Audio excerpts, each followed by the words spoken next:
First of all, thank you very much. I'm honored to be here to present here in this really august and historic occasion.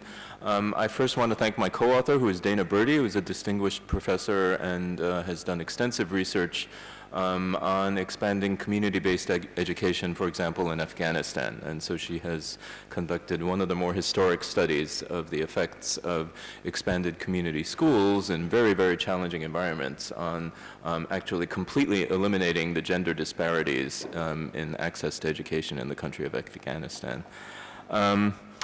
So I'm going to talk quickly about a few things. I interspersed here some quotes from His Holiness Pope Francis's statement on the 2019 World Day of Migrants and Refugees, which I recommend that statement.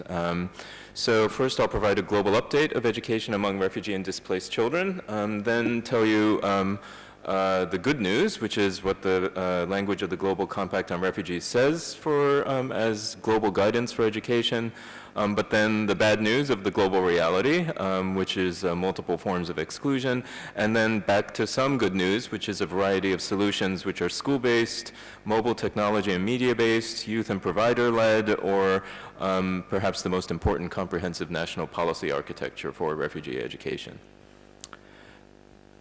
So the scope, I think many of you might be familiar with these numbers. They are historic highs. 71 million are displaced currently worldwide in 2019, and by comparison, World War I displaced 10 million, and World War II displaced 40 million individuals.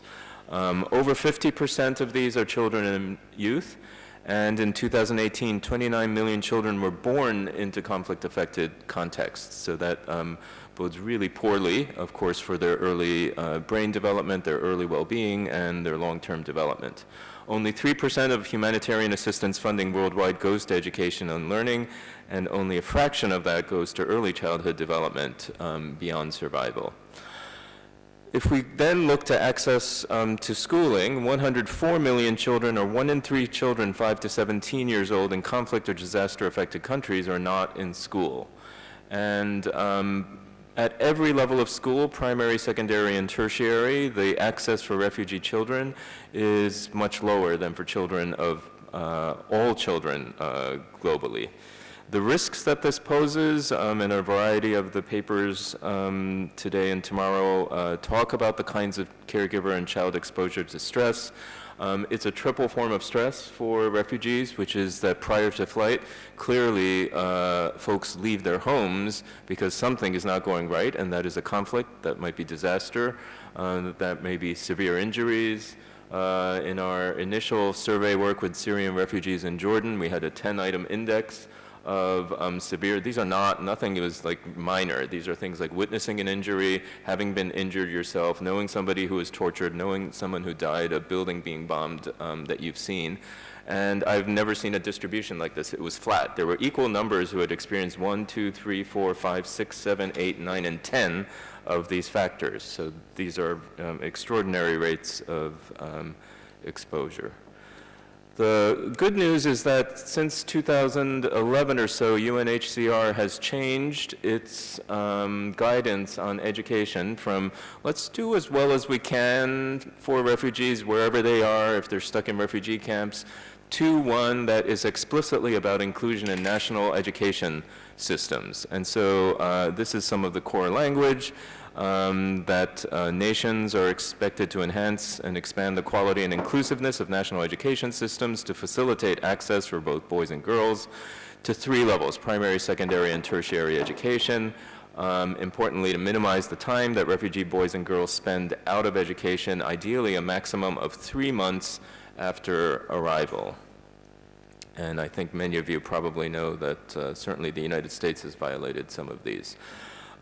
Depending on the context, and I would say that here there are also language on quality and innovation and learning supports, which include technical and vocational training, early childhood development, an emphasis on the workforce and therefore directly on quality, safe schools, innovative methods such as online education for those, these especially mobile population, flexibility in certification of learning programs, which is extremely important if we think about the uncertainty of where these refugees might end up whether they're going to go back to their host country or, as is often the case, in their new context for 20 years or more.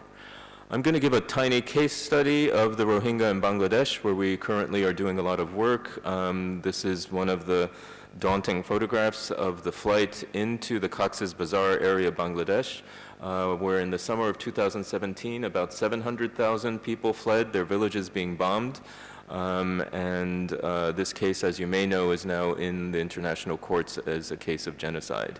The camps are therefore some of the most crowded in the world. This is actually literally the largest refugee camp in the world, with 900,000 now, in 32 subunits, which are contiguous. So if you go there, they're all, you wouldn't know if you were crossing a boundary from one camp to another. They're kind of administrative boundaries, but it's one great big camp. Very uncertain because during the monsoon season, as you can imagine, these hillsides now, all the trees have been taken down for housing, and that means that you can slide right down them, and therefore houses can slide right down them. And we do see things like schools perched on the edge of sharp kind of mini cliffs on the side of hills. This is a hilly area. It happens to be ironically next to the longest white sand beach in the world. So Cox's Bazar used to be a tourist destination, now is fairly much an NGO kind of destination with the camps nearby. So that gives you a little bit more of a sense of what the context looks like. So the reality and refugee populations all over the world can experience these triple forms of exclusion, which are access, quality, and equity. Access being the most obvious, no access to formal education. For example, until last week, Rohingya were not allowed to have access to any form of formal education. The maximum they received was 2 hours from an NGO if they happened to have access to NGO services.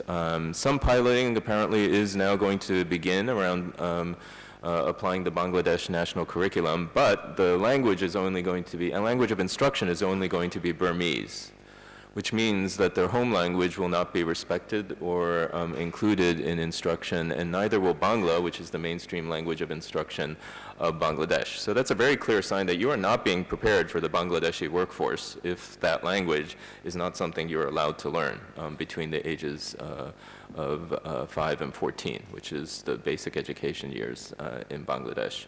And therefore, there's an interesting point about cultural loss in what is going on there.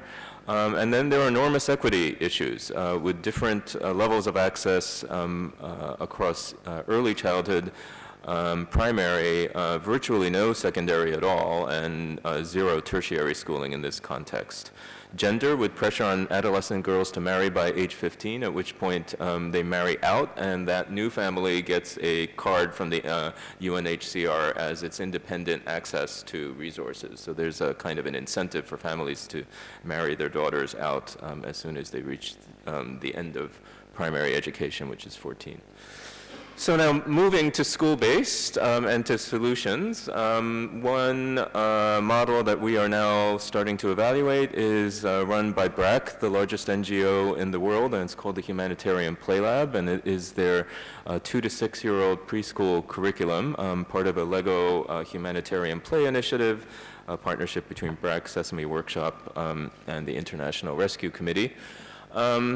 And one of the interesting things is to combat the cultural loss, they placed a lot of emphasis on cultural preservation. And they were in, literally in August of 2017, immediately in the camps as they were starting to experience this new influx. They did a lot of qualitative work to understand the arts of the Rohingya. If you go in to these centers, the Humanitarian Play Labs of BRAC, these are the only spaces in the camps that look like Rohingya homes used to look like traditionally with the traditional arts in northern Rakhine province in Myanmar. And that's because the youth and the adults and the children participated in creating the decor and the arts that you see in them. Then they installed a curriculum that has aspects of stability, safety, play, and protection, a lot of traditional movement. The chants that the children learn, they replace the traditional words with child protection words about not going home with strangers and these kinds of things. The camps are actually very dangerous environments. All the NGOs leave after about 4 p.m., so there's a massive 2 times a day traffic jam going down the main trunk road leading across the camps, and that means that at night there is quite a lot of organized and less organized crime. There are all forms of trafficking, including child trafficking. So child protection is a major part of this. And interestingly, beyond cultural preservation, they emphasize mental health with what are called barefoot counselors or para-counselors who get to know the families, and there's a tiered referral system for providing psychosocial support for those who have elevated levels of stress. Another example, moving up to the primary age, is the addressing of psychosocial risk through social emotional learning, integrated with reading and math instruction. This is a partnership between the International Rescue Committee with research led by my co-director Larry Aber at NYU in the countries of Lebanon, Niger, Sierra Leone, and the DRC. And this is an evaluation of the social emotional learning integrated model of the International Rescue Committee, which is called Learning in a Healing Classroom. And in a large cluster randomized experiment where we have some of the initial results, the Lebanon situation, and I think Maurice is going to talk more about this, is a fairly segregated education system for refugees. It was initially an inclusion system where there were Syrian kids alongside Lebanese kids, and then very quickly it became a second shift situation where the afternoon classes were for the Syrian kids and only the morning classes were for Lebanese kids. A lot of this is also provided in informal tent settlements like the one you see here, but this is an SEL-infused Arabic language curriculum for reading and math in primary school, and this was a study with about 33 sites, about 2,000 students, testing both the overall healing classrooms model as well as a kind of mindfulness intervention for self-regulation.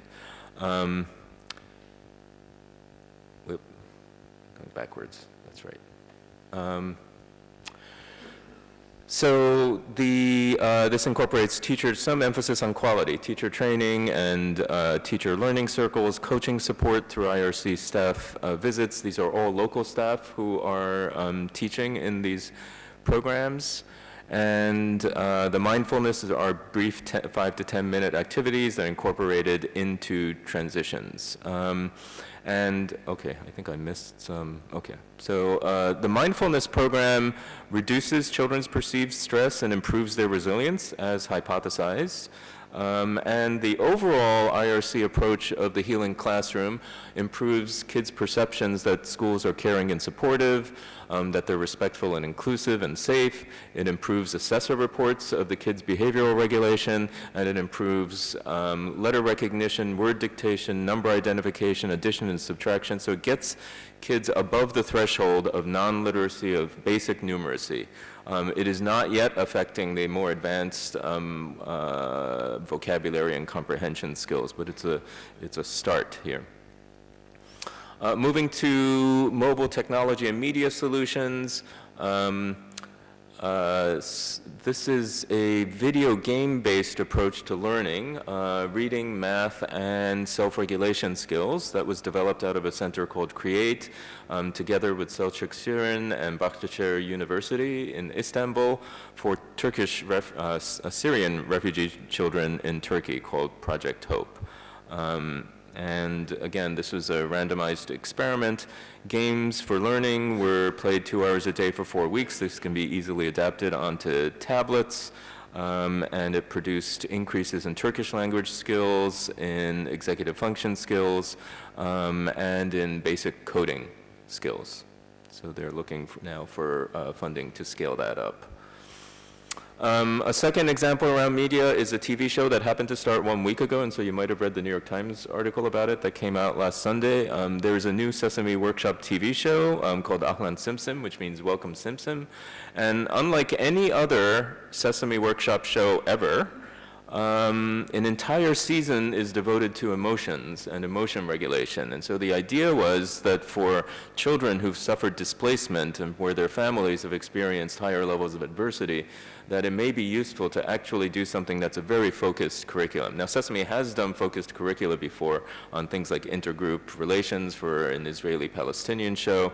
And so they build on a lot of global implementation, but this is unusually focused. The first half looks like a Sesame TV show. I'll show you the two main characters in a second. The second half is celebrities coming in. So they're having, who's the top Egyptian soccer star? Does anyone know the name of, there's a very famous, yeah, it's from Manchester, I think. Anyhow, yeah, so he'll be on a show. In fact, they were told, look, if you don't get him on the show, forget about it. Like, you know, no one's going to watch this new Sesame show. This is one aspect of a multi-pronged MacArthur 100 and Change initiative that includes mass media. So this is what I'm showing you, but also direct services that are home-based and center-based ECD services. Basically, the whole point of this initiative was to bring ECD and the humanitarian sector together, because, as I said, a tiny fraction of humanitarian assistance goes to any form of early childhood development, period when brain development is the most sensitive to influence. So, and we are on tap to do about 5 randomized impact evaluations, which makes me very nervous. So these are lead characters, Jad and Masma. I should show you Mezuzah, who's a goat who eats everything, but one of our staff just named, she's a foster dog parent in Abu Dhabi, and she just got a new dog and named the dog Mezuzah. So we have now pets being named after the new show. So I think I already described the program. Materials would then be integrated into center and home-based programming of the International Rescue Committee in Syria, Iraq, Lebanon, and Jordan. So this initiative covers 4 countries, and each model will be evaluated in the longitudinal RCT. If anyone's interested, I can talk about how you evaluate a TV program with an RCT. It's not that easy, especially if it's already been broadcast. Youth-led and provider-led interventions are things that I'm very interested in, because I would have to say the humanitarian sector is often quite top-down from the INGO kind of level. And this emphasis on culture and what we were just talking about with the last panel is something that is often, there's some of it going on with adaptation, but really perhaps I'd say not enough of it. So one approach that we're kind of very interested in to address the crisis of connection, which I think Carola is going to talk about in this panel, and which has already been talked about earlier as a global phenomenon that education can address. And listening has been talked a lot. And this project has been to try out this kind of really simple core idea. What if you taught 7th graders deep, semi-structured interview skills at the level of qualitative, top-level graduate research assistants? What if you gave them exactly the same training that we give, you know, trained researchers in deep qualitative interview skills to get at these core aspects of listening, curiosity, and connection? The hypothesis is at this critical point in adolescence that you can maintain connection, you can maintain interpersonal curiosity across different groups in multi-ethnic societies, in multiracial schools, between refugees and host communities. And Niobe Wei, the founder of this program, has tested this now 2 or 3 years in a row with groups of Ethiopian, South Sudanese refugees interacting with a whole group of international students from NYU Abu Dhabi, all being trained to interview each other. It looks fairly transformative, and we're evaluating it now. The goal is to reverse the loss of intimacy, reverse toxic masculinity, reverse isolation and disconnection among the world's youth, starting in early adolescence. And we're thinking of potentially applying it on a small scale, starting with the Rohingya in Bangladesh as well. Another one, and I think Louis is going to talk more about this, is this idea of building cultural relevance and implementation through networked collaboratives for continuous quality improvement. That's a lot of jargon that Louis is going to explain in his presentation. I would say it's never been applied to education in humanitarian contexts until this year, where the International Rescue Committee has been applying it to some of their work in health, some of their work finally in early childhood development and education in Lebanon and in Jordan, with what seem like anecdotally very, very positive results. And this is just to show you some of the programs that they're implementing in, which are also our MacArthur sites. So this is what a preschool classroom looks like of the International Rescue Committee Preschool in a Healing Classroom in the Bekaa Valley. And these are some of the materials used in home visits of the Reach Up and Learn program for Syrian refugee and host community parents, which is being implemented in both Jordan and Lebanon. We do qualitative research to identify cultural match and mismatch and find important instances of both match and certain instances of mismatch, which are fed back to the International Rescue Committee to improve the quality of their implementation. These are some of the positive quotes as parents, including dads, are realizing that 18-month-old infants can learn in a variety of ways. Finally, I'm going to end with policy, because I think none of these kind of program level initiatives, they have major constraints if you don't have a inclusive policy context. And there aren't that many in the low and middle income countries that are the main targets or the host countries for refugees and the displaced. We are still finding a big struggle to see inclusive education policies, but Uganda is a terrific model, and here are the elements. And they pay attention to quality, equity, and systems strengthening. First of all, they're developing their education policies as joint education policies for both their mainstream populations and their host communities, which are about 600,000 refugee kids from Burundi, the DRC, and South Sudan. They are addressing common problems like overcrowding and overage enrollment. They're addressing quality with accelerated teacher training programs, hiring and supervision and professional development. And they are harmonizing the mass of NGOs and how they provide refugee education. They're building in monitoring evaluation data systems, community engagement, and cross-sectoral coordination. So you see this kind of policy that enacts what Pope Francis says, which is welcome, protect, promote, and integrate. Can we actually apply that within the national education system? And I would say the Ugandan ministry's policy, which you can read online, is a good example of that. So to conclude, I think refugees and the displaced are an urgent case. Testing SDG 4 is lifelong learning for all and integrated solutions to access equity and quality in this unprecedented historical era of migration. Beyond education, we need to think about education far beyond schools to learning from preconception to adulthood. And that includes learning and opportunities for adult learning for parents and caregivers. A research agenda of what works for whom and how, and there are really almost no impact evaluations in this area of education and humanitarian contexts. Just the examples I gave today are probably about a quarter of the entire research literature on impact evaluations for education and humanitarian contexts. And then integrating a wide view of science, I think, is really important here. In our work in the Middle East, and in Bangladesh, we are incorporating as mechanisms physiological stress mechanisms like hair cortisol, other neurophysiological processes like heart rate variability, as well as really critically qualitative and ethnographic methods conducted by researchers from these regions, fluent in the local languages that are embedded in our impact evaluations to understand quality and implementation from the perspective of families who are actually receiving them. So lots of people to thank across many, many organizations. Thank you.